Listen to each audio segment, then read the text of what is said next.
আমি তো বলি ওনাকে যে হ্যাবিচুয়াল লায়ার নয়, জেনেটিক্যাল লায়ার। রাজ্যের যে এই নিয়োগ দুর্নীতি, সে দায় স্বয়ং মুখ্যমন্ত্রী 100%। আমি বলছি, সংবিধানটা ঘেটে বলছি, সংবিধানে আমাদের কালেকটিভ রেসপন্সিবিলিটি পার্টটা দেওয়া আছে, সেখানে পরিষ্কার আপনাকে বলা হচ্ছে কালেকটিভ রেসপন্সিবিলিটি হচ্ছে মুখ্যমন্ত্রীর।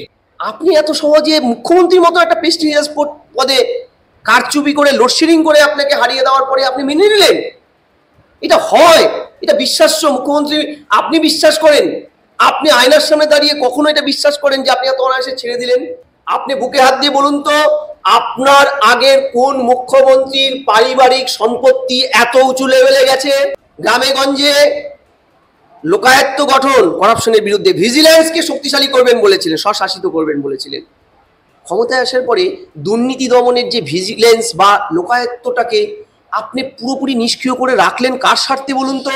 স্যার, এই মুহূর্তে বেশ কতগুলো রাজনৈতিক বিষয়, তবে যে প্রশ্নটা না করলে নয়, প্রথমে সেটা দিয়ে শুরু করব। রাজ্যের মুখ্যমন্ত্রী স্বয়ং মমতা বন্দ্যোপাধ্যায় বলছেন তৃণমূল চোর, মমতা চোর বললেই কেস। হুঁশিয়ারি, একদম হুঁশিয়ারি দিয়ে দিলেন তিনি। বলছেন প্রমাণ কই, মানহানির মামলা করবেন মুখ্যমন্ত্রী। এরকম শুনলে পরের বার কি বলবেন? না, এটা তো মুখ বন্ধ করার একটা চিরদিনের পদ্ধতি।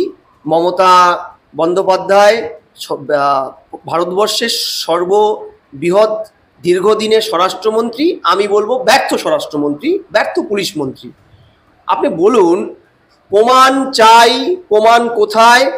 এই কথাগুলো তৃণমূলের প্রধান, রাজ্যের মুখ্যমন্ত্রী, পুলিশ মন্ত্রী বলছেন, অথচ তার পুলিশই, আমি বেশি দূরে এগোবো না, কিছুদিন আগে জিটিএতে একটা বড় স্ক্যাম হচ্ছিল 340 জনের কাছাকাছি শিক্ষকের রিক্রুটমেন্টে, যাতে যেই মামলায় এ রাজ্যের তার নেতৃত্বাধীন পুলিশের সিআইডি মামলাটা নথিভুক্তকরণ করে কেস ফাইল করতে বলেছিল রাজ্য পুলিশকে।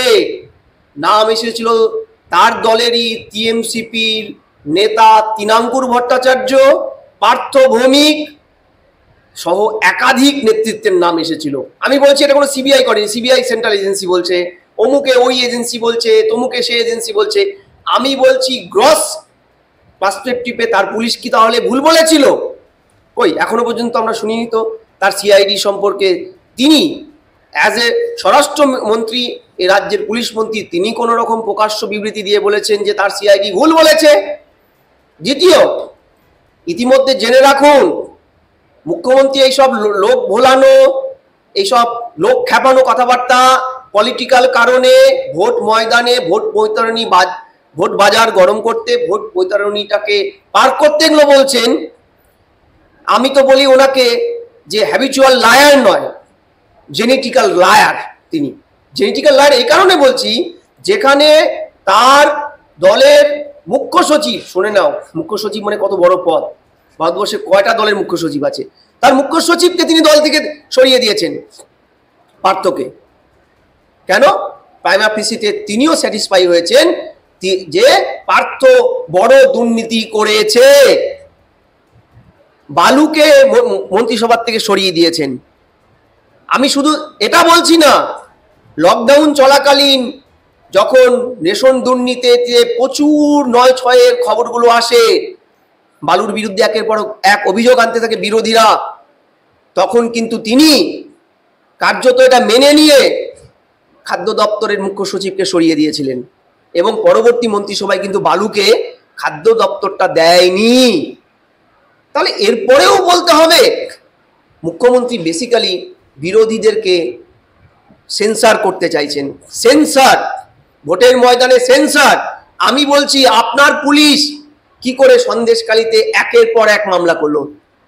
আপনার এজি হাইকোর্টে দাঁড়িয়ে বলেছে 43টা মামলার মধ্যে 42টায় তারা চার্জশিট দিয়েছে, এবং আমি আপনাকে বলছি আমার কাছে ডেটাবেস যে এটা 2টি ধর্ষণের মামলা, 5টি শ্লীলতাহানির মামলা এ রাজ্যের পুলিশ কিন্তু করেছিল, ভুল করেছিল।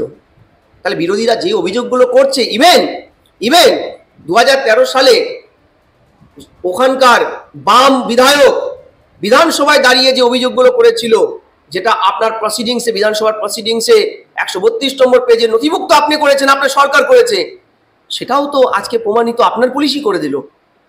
তাহলে এই ধরনের কথাগুলো জাস্ট বিরোধীদেরকে সেন্সার করে ধমকি দেওয়া, এবং এই ধমকি কিন্তু সাদামাটা ধমকি নয়, জেনে রাখুন। এই ধমকিটার যখন রাজ্যের মুখ্যমন্ত্রী করেন, পুলিশ মন্ত্রী করেন, পুলিশও কিন্তু এই ধমকিটা বাস্তবায়িত করতে একটার পর একটা অ্যারেস্ট, একটার পর একটা ভুয়ো মামলা দেবেন, যেটা সন্দেশখালীর প্রতিবাদীদের বিরুদ্ধে হচ্ছে। একের পর একটা মামলা, একের পর এক সিং অপারেশনের নাম করে ভুয়ো ভিডিও বাইরে বেরোচ্ছে। স্যার, স্বয়ং মুখ্যমন্ত্রী বলছেন আমি 7 বারের সাংসদ ছিলাম, কেন্দ্রীয় মন্ত্রী ছিলাম, 3 বার মুখ্যমন্ত্রী রয়েছি, আমি পেনশন এবং বেতন বাবদ 3 লক্ষ টাকা পেতে পারি মাসে। 13 বছরে তো সেই টাকা কয়েক কোটি টাকা দাঁড়াচ্ছে, কিন্তু আমি 1 টাকা নিইনি, নিজের সাদা টাকা নিইনি। কি বলবেন? আচ্ছা আচ্ছা, বলুন তো, যে দুর্নীতি তো অনেক ধরনের হয়। আমি আপনাকে রেসপেক্ট করছি, আপনি আমারও মুখ্যমন্ত্রী, ধরলাম আপনি কিছুই নেন না, সত্যিকারে লেখালেখি করে মানে ইং টিং ঝটাক পটাক, আবল তাবল লিখে আপনি প্রচুর টাকা উপার্জন করেন। বাঁধাকপির মতন ছবি এঁকেও প্রচুর টাকা, আপনার ছবি 2 লাখ 2 কোটি 3 কোটি টাকা বিক্রি হয়। বাস্তব তো, আপনি ভালো আঁকেন। আমি তো আর্ট কবিতা এত বুঝি না ম্যাডাম, কিন্তু আমি যেটা বুঝি যে দেখুন, দুর্নীতির কিন্তু অনেকগুলো সংজ্ঞা থাকে। উনি দীর্ঘদিন সাংসদ ছিলেন, স্বল্প মেয়াদী কেন্দ্রীয় মন্ত্রী ছিলেন, উনি একটু ভুল বলেছেন, উনি দীর্ঘমেয়াদী কোথাও মন্ত্রী থাকেননি, ক্যাবিনেটে ঢুকেছেন, টক করে বেরিয়ে চলে এসছেন, ঠিক আছে, থেকেছেন। আপনি, আপনার অভিজ্ঞতা অনেক বেশি, আমার সামান্য ছোট্ট ছাত্র পড়াই, অধ্যাপক মানুষ, বিনীত আমার এই কথাটা শুনবেন যদি আপনার কাছে ভিডিওটা যায়। দুর্নীতি অনেক ধরনের, দুর্নীতি শুধু পয়সা বেতন বেশি বাড়িয়ে নেওয়াটা দুর্নীতির অঙ্গ নয় ম্যাডাম। দুর্নীতি সার্বিকভাবে কখনো কখনো দুর্নীতিগ্রস্ত নেতাদের বা নিজের ভাইপো, নিজের পরিবারের লোককে শেল্টার দিয়ে দুর্নীতি করতে সাহায্য করাটাও দুর্নীতি সবচেয়ে বড় একটা উদাহরণ। এটাও দুর্নীতির একটা সংজ্ঞার মধ্যে পড়ে। আপনি বুকে হাত দিয়ে বলুন তো, আপনার আগের কোন মুখ্যমন্ত্রীর পারিবারিক সম্পত্তি এত উঁচু লেভেলে গেছে? আপনারা জ্যোতিবাবু সম্পর্কে বলেন, বেঙ্গল ল্যাম্প কেলেঙ্কারি বলেন, তার ছেলে প্রচুর টাকার মালিক হয়েছে, তার প্রভাব খাটিয়ে, এগুলো বলেন আপনারা বলতেন, এখনো বলেন। কোনো অভিযোগের সপক্ষে আপনারা কোনো মামলা ক্ষমতায় এসে 13 বছরে কোনো ফাইল খুঁজে পাননি, করেননি। আমি প্রশ্ন করছি, কালীঘাট আপনার খাস তালুক, ক্যামাক স্ট্রিট আপনার আরেকটি বাড়ি, আপনার ভাইপো থাকে। বিরোধীরা অভিযোগ করছে ওখানকার সমস্ত প্লট নাকি আপনাদের ব্যানার্জিদের নামে। কিছুদিন আগে আপনার ভাই কাজল, তার আপনার ভাতৃবধূ, তাদের নামে শিলিগুড়ি, কলকাতাতে একাধিক ভুয়ো কোম্পানির সাথে নেক্সাস থাকার জন্য একাধিক ইডি সিবিআই রেড হয়েছে, ধরা পড়েছে একের পর এক জমি দখলের মামলা। এগুলো কি ভুল ম্যাডাম? উত্তর দেবেন। মুখ্যমন্ত্রী তো বলছেন তিনি আরো ভালো করে বলছেন, তিনি কারোর টাকায় 1 কাপ চাও খান, টাকা তো নেননি। না না, আমি তো বলছি আপনি নেন না, আপনি বলছেন যখন মেনে নিলাম, আপনি নিতে সাহায্য তো করেন। আপনার পরিবার, আপনি ক্ষমতায় আসার আগে বলেছিলেন আমার কেউ নেই, ক্ষমতায় আসার পরে আমরা জানলাম একে একে আপনার অনেক বড় সংসার আছে। তাদের এই বিপুল অর্থের উৎস কি ম্যাডাম? জনগণ তো জানতে চাইবে, কি করেন তারা? আপনি মুখ্যমন্ত্রী, সেটাই কি ওদের যোগ্যতা? এই বিশাল অঙ্কের টাকা, বিরোধীরা তো অনেক বিভিন্ন ধরনের তথ্য সামনে আনে, একটা বার কি তাদের বিরুদ্ধে কোনো রকম মামলা আপনি করেছেন কি? এই যে বিপুল অঙ্কের, এই যে বলে শান্তিনিকেতন নামে একটি বাড়ি আছে আপনার ভাইপোর, সেখানে নাকি 7 কোটি 8 কোটি টাকা ঝাড়বাতি, এক্সকেলেটার, এসব লোকে বলে, সারা পৃথিবী জুড়ে নাকি তাদের আপনার ভাইপোর হোটেল আছে। এগুলার যদি সিকিভাগও সত্যি হয়ে থাকে, তাহলে এটা তো ভয়ানক করাপশন। আমি নিজে 1 কাপ চা খাই না, কিন্তু আমি আমার প্রভাব খাটিয়ে সবাইকে চা খেতে সাহায্য করি, জনগণের পয়সা লুট করে খেতে সাহায্য করি। আচ্ছা ম্যাডাম, আপনাকে আমার একটা প্রশ্ন, আপনি ক্ষমতায় আসার আগে একাধিকবার লোকায়ত্ত, অটোনোমাস করার পক্ষে বলেছেন কথা, গ্রামে গঞ্জে লোকায়ত্ত গঠন, করাপশনের বিরুদ্ধে ভিজিল্যান্সকে শক্তিশালী করবেন বলেছিলেন, স্বশাসিত করবেন বলেছিলেন। ক্ষমতায় আসার পরে দুর্নীতি দমনের যে ভিজিল্যান্স বা লোকায়ত্তটাকে আপনি পুরোপুরি নিষ্ক্রিয় করে রাখলেন কার স্বার্থে বলুন তো? কার স্বার্থে? যে মানুষ, আপনি কথায় কথায় তখন বিরোধী নেত্রী থাকাকালীন ইডি সিবিআই কে ডাকতেন রাজ্যে, সেই মানুষটি কেন আজ ইডি সিবিআই এর নামগন্ধ শুনতে চান না? কেন তার বিরুদ্ধে ইডি চাই না, সিবিআই চাই না, কেন্দ্রীয় বাহিনী চাই না, এর বিরুদ্ধে সুপ্রিম কোর্ট, হাইকোর্টে জনগণের ট্যাক্সের টাকায় দৌড়াদৌড়ি করেন সকাল বিকাল? আমার প্রশ্ন একটা। দ্বিতীয়, আপনি দুর্নীতি করেন না, আপনি এক কাপ চাও খাননি, আপনি সততার প্রতীক। আপনি তো বিজ্ঞাপন দিতেন, এখন দেন না অবশ্য, বড় বড় করে বিজ্ঞাপনগুলো এখনো পুরনো বহু জায়গায় সেই বিজ্ঞাপন, পুরনো ছবি, এগুলো ছেঁড়া ফাটা, এগুলো জ্বলে। প্রশ্নটা হচ্ছে, আপনি তো সততার প্রতীক নিজে বলতেন জনগণের টাকায় অ্যাড দিয়ে। আপনি ক্ষমতায় আসার পরে এই রাজ্যের 43টি দপ্তর আপনার ক্যাবিনেটের, প্রত্যেকটার বিরুদ্ধে দুর্নীতির অভিযোগ। ভারতবর্ষে একটা উদাহরণ দেখাতে পারবেন? একটা রাজ্যে এমন হয়েছে ঘটনা? আমার প্রশ্নটা হচ্ছে, আমি ক্যাবিনেটের প্রধান, আমি মুখ্যমন্ত্রী, কালেকটিভ রেসপন্সিবিলিটি আমার 164 ধারা অনুযায়ী। তাহলে আমার ক্যাবিনেটের যদি কেউ দুর্নীতি করে, তাহলে তো সে দায়টা আমাকে নিতে হবে না? আপনি দায়িত্ব নেবেন না, দায় নেবেন না? রাজ্যের মুখ্যমন্ত্রী বলছেন শিক্ষাক্ষেত্রে যদি দুর্নীতি হয়ে থাকে সে দায় তো শিক্ষা দপ্তরের, সব দায় উনি কি করে নেবেন? এটা তো আপনি একদম বালখিল্য সুলভ কথা বললেন। হ্যাঁ, এই কথাটা শুনে গাধায়ও হাসবে ম্যাডাম, গাধায়ও হাসবে। আপনি এতদিনের সাংসদ, এতদিনের মিনিস্টার, আপনি নিজে বলছেন আপনি ন্যূনতম আইনটা জানেন না, যে মরাল কালেকটিভ সাংবিধানিক রেসপন্সিবিলিটি ক্যাবিনেটের মুখ্যমন্ত্রীর হয়। আপনার ক্যাবিনেটে কেউ যদি চুরি করে, আপনি নিজে বলেন এ রাজ্যে কোন পুলিশের ভুড়ি হয়েছে, কোন পুলিশ চা খায়, কোন পুলিশ কফি খায়, একটা পাতা নড়লেও মুখ্যমন্ত্রী জানে আমি গুন্ডা কন্ট্রোল করি। 2012 সালে আপনি তো গুন্ডা কন্ট্রোল করেছিলেন, ভবানীপুর থানা থেকে বের করে এনেছিলেন গুন্ডাকে, পুলিশকে মারধর দিয়ে। তারপর থেকেই আপনার ফ্রিঞ্জ এলিমেন্ট, আপনার পোষ্য কি যেন বলেন আপনারা, বখাটেরা রাজ্য জুড়ে পুলিশকে মারে, পুলিশ টেবিলের তলায় লুকোয়। এবার প্রশ্নটা হচ্ছে, এই টোটাল রেসপন্সিবিলিটি যে আপনার, সংবিধান আপনাকে দিয়েছে, সেটা আপনি কি করে ভুলে গেছেন? আপনি তো ভোলার কথা না, আপনি নিজেই বলেছেন আমি এতদিনের সাংসদ, আপনার এত অভিজ্ঞতা, কালেকটিভ রেসপন্সিবিলিটি আপনার। যদি এ দেশে কোনো একটা কেলেঙ্কারি হয়, সেই সময় বামেদের সময় কোনো কালেকটিভ কোনো ইয়ে হলে, দুর্নীতি হলে, আপনি দাঁড়িয়ে থেকে তুলপাড় করেছেন রাজভবন, বুদ্ধবাবু, জ্যোতিবাবু পদত্যাগ করুন, নরেন্দ্র মোদী পদত্যাগ করুন। কি জন্য বলেছেন? আপনি রাইটস আছে, কালেকটিভ রেসপন্সিবিলিটি আছে তাদের মন্ত্রিসভার কেউ 1 টাকা চুরি করলো, তার দায় মিনিস্টারের প্রধান যিনি, তার। তাহলে বলছেন রাজ্যের যে এই নিয়োগ দুর্নীতি, সে দায় স্বয়ং মুখ্যমন্ত্রী? 100%। আমি বলছি, সংবিধানটা ঘেটে বলছি, সংবিধানে আমাদের কালেকটিভ রেসপন্সিবিলিটি পার্টটা দেওয়া আছে, সেখানে পরিষ্কার আপনাকে বলা হচ্ছে কালেকটিভ রেসপন্সিবিলিটি হচ্ছে মুখ্যমন্ত্রীর।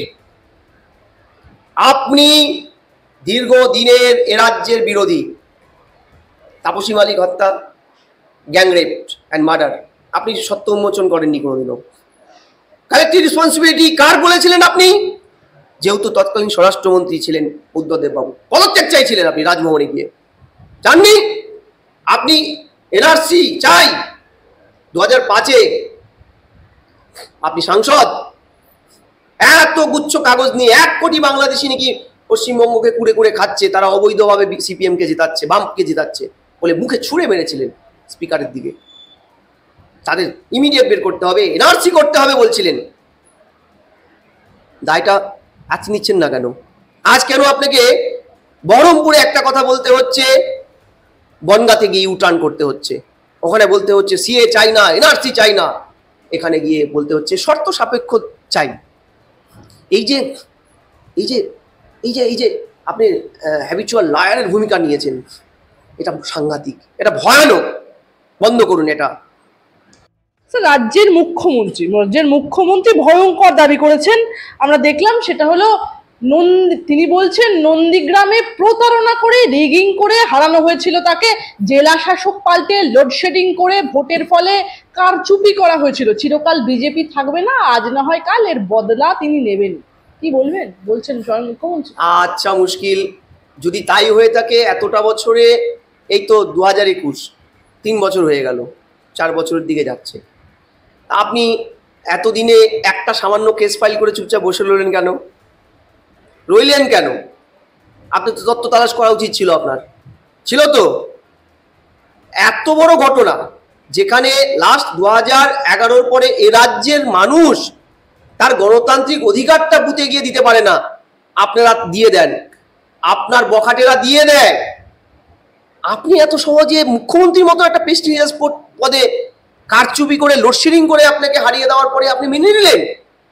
এটা হয়? এটা বিশ্বাস্য? মুখ্যমন্ত্রী আপনি বিশ্বাস করেন? আপনি আয়নার সামনে দাঁড়িয়ে কখনো এটা বিশ্বাস করেন যে আপনি এত অনায়াসে ছেড়ে দিলেন?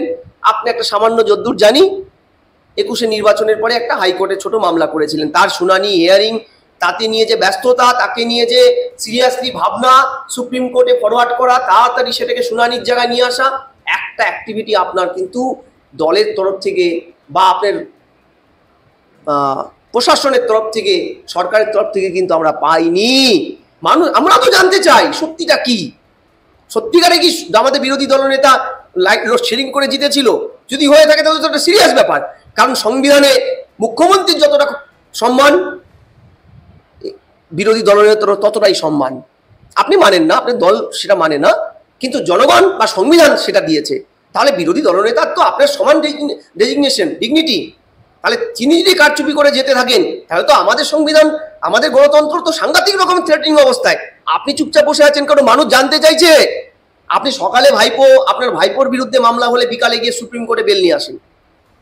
এটাতে এত নিষ্ক্রিয়তা কেন আপনার? আমি প্রশ্ন করছি আপনাকে। আপনি বিদ্যাসাগরের স্ট্যাচু ভেঙে দিল, আপনি বললেন বিজেপি ভেঙে দিয়েছে, অমিত শাহ ভেঙে দিয়েছে ঢিল মেরে। কই?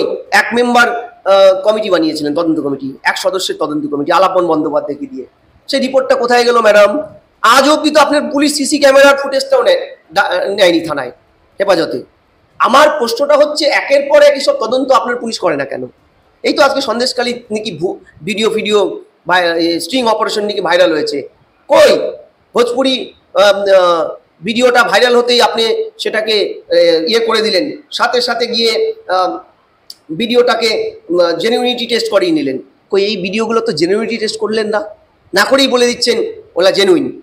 বিজেপির কনস্পিরেসি, বিরোধীদের কনস্পিরেসি।